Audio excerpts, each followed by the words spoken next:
Like, so many people take out the time and the interest to go out and watch movies or hang out with friends because there's like an interest.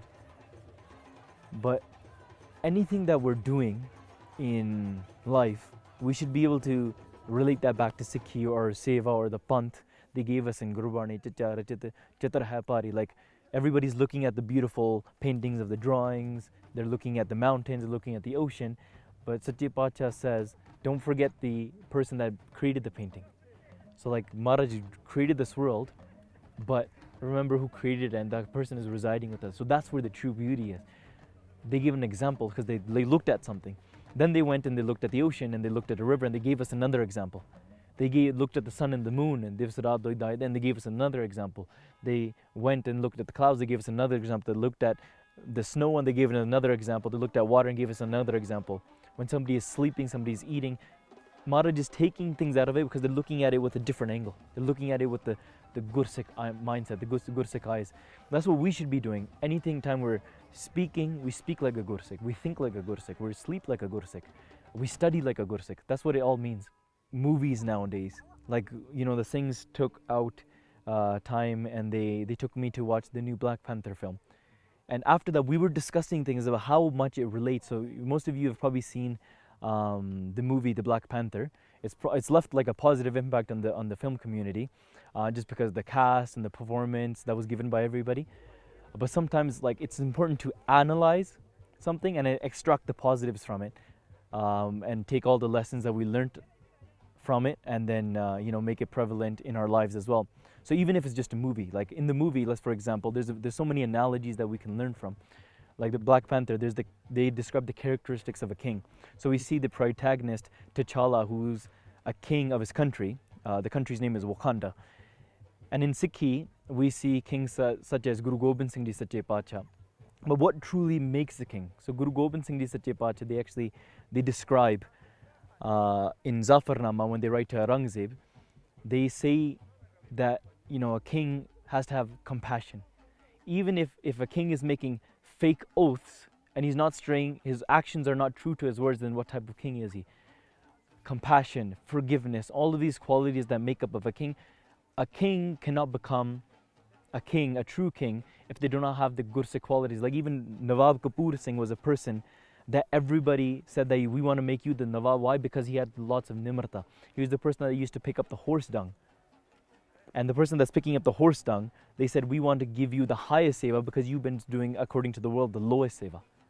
We want to become the lowest of the lowest of the low, and the Maharaj makes us the highest of the highest. There's a scene in that movie where the bad king, if you want to call it, I think his name is Killmonger. And in the scene, one of the soldiers turns around, even though she was loyal to the throne and to the system. As soon as she realizes that this person is full of anger, she actually turns around to him and says that you're not fit to be a king because you're full of anger, you're full of violence. So she goes against him, meaning that even in the movie, a true king has to abide by certain qualities. That's what makes them a king. And that's how Gursikh should be. We praise kings such as Asraj or like Raja Janak. What are things that they had? They had Nimrta, they had Babek, and you know, they weren't doing things for their ego. They had detachment from the world. They weren't going after greed, right? There's the 10 qualities of somebody that's dharmi, or somebody that's righteous. They have forgiveness, right? They're non-violent. They're full of compassion. They always speak sweet. They always speak the truth. They're always going out and, you know, serving others, and they're always donating to others. They're always very calm, and they're shant. They're always pure. Their minds are always pure, and they have no desires for themselves. Like these qualities that we want to implement. Then, you know, we look more into the movie, the country Wakanda in itself. We can compare that to Anandpur Sahib, because what is something that's unique to that city? What is unique to the people of Wakanda, which makes them so strong and so special? They have this one element, or this one thing that the world doesn't have, which gives them all their strength. It basically runs Wakanda, right? They have vibranium in the movie, but what is Guru Gobind Singh Ji given us in the city of Anandpur Sahib? They gave us Amrit, and Amrit is something that's only you get by giving your head. And that's the beauty. So like, for example, in the movie we see like Wakanda is renowned for its vibranium, which is something that nobody else in the world has except them. But in our Panth, the one thing that we have Amrit. Amrit, it has the ability to transform men and give them immortality. There's no place in the world like Anandpur side. Another thing we see that is very integral to the story is that the king of Wakanda, he must eat a certain herb in order to get his powers. Like he drinks this thing. And Guru Sahib, when creating Amrit, they put in the most powerful substance that makes up, Amrit. It's the Bani, the Gurbani, the Shabad that's coming into that, or else it's just water and Patase. But when the Gurbani and the Gursikhs, with the Chardhi Kala Jivans, high levels of Jivans, they're making that, and their energy is going towards that, and the Gurbani is being read, that water is not water anymore, it's Amrit, it's immortal nectar, ambrosial nectar. And when that somebody is, drinking that, it gives them life. And even if we look into the movie, the king has to die.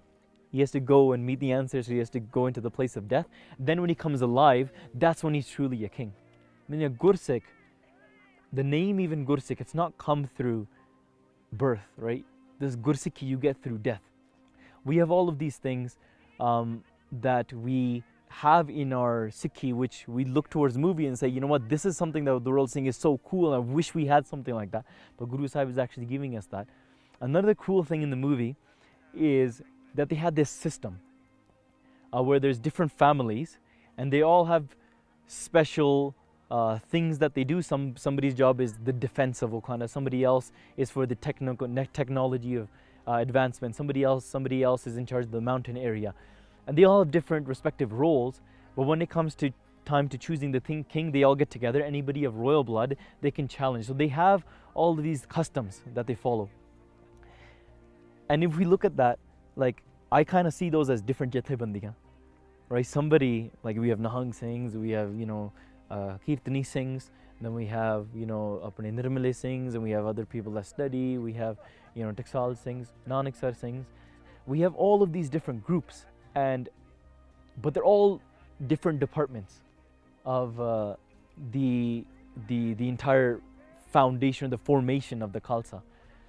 And it's really cool to see it because when they're coming together, they all have the same goal, which is the protection and the succession and the growth of Wakanda, but they see it in different ways. Sometimes we might look at the Panth and we might say that, oh, why is this group fighting this group? But at the end of the day, you have to look at the intention, is they all want the Panth to succeed. Everyone sees it in different views, but that's the beauty of even a business or an army. Somebody pulls it a bit to the right, somebody pulls it a bit to the left, but they're all moving towards, as long as they have the same common goal. But as soon as they put their home into it, as soon as they put themselves into it, then it's not for the right. It's not for the right way. It's not for the right reason.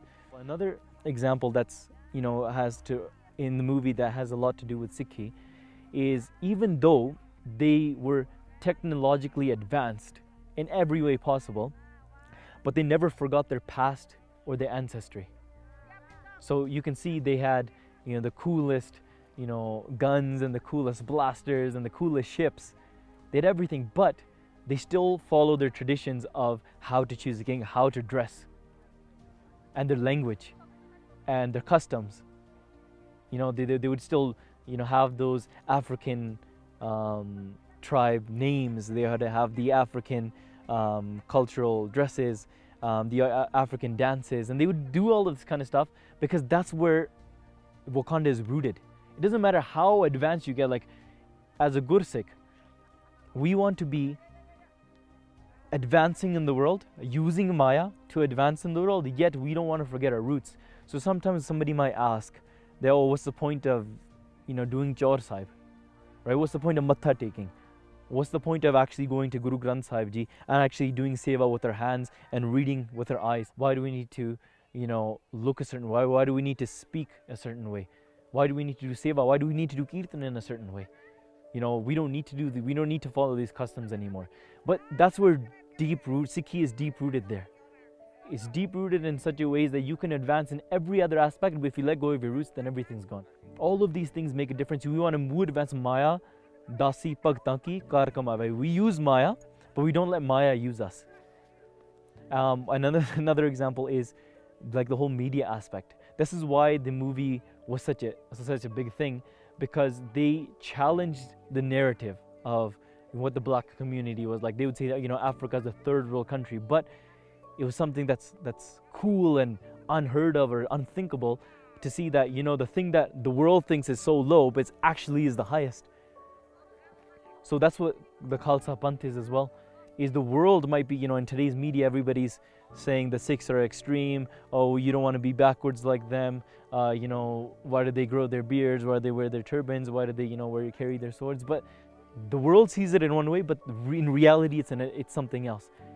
And it's all up to us to live it to its true potential, so it becomes like that thing that everybody's actually wanting. The world is flowing with the wind. The Khalsa is always flowing against the wind, just like all birds flow with the wind. But a hawk or a falcon or a Guru Sahib's Baj, it's always flowing against the wind, right? The world walks one way, but the true and the uniqueness of the Khalsa Panth and of Guru Sikhi is this, that it does not go according to the world. It always follows the truth. The world whether follows the truth or it doesn't, Guru Sikhi always will. We can take these examples, like everybody's a warrior, everybody's loyal, everybody is taking all of these things into their life to move their mission forward, because it's all the common goal of Wakanda. That's why they connect, and that's why, you know, everybody is relating to that. And as a Gursikh, we should be able to take something positive from a movie like that and implement it into our lives even. You know, so I remember watching a different movie with a few Gursikhs, and it was just about, you know, a few people that went into the mountains and then they built a kingdom there, and they went, you know, it was one of the most righteous kingdoms, and everybody was living there, as everybody's growing their food naturally, and they're living according to nature. And we started thinking that, you know, that's what the Khalsa Panth did. Gursikh went into the jungles, they built their communities there, and they grew there and they flourished, and they were still connecting to the truth, they're still happy there. Like anything that's happening around you, you see it with the vision of the Khalsa. You're learning something in math class, you bring it back to the Khalsa. You learn something in social studies class, but was it socialism or fascism, and you bring it back. Right? You learn something, you know, in a different faith, and you always bring it back. Because Guru Granth Sahib Ji is the Guru of all, the entire world. He's the Guru of all Granths, the Guru of all knowledge. And anything that you bring back, you always want to relate it to a Gursikh Jivan and connecting to that truth. And that's what true Gursikhi is. And this is how we want to truly be able to see things. So you could be looking at anything, you can get indulged in, or you could look at something and you can learn something from it. That's what we really want to, that's how we should be doing it. If you enjoyed this video, please like, comment, share and subscribe. Please donate and help spread Guruji's message. Link is in the description below. Vaheguru Ji Ka Khalsa, Vaheguru Ji Ki Fateh.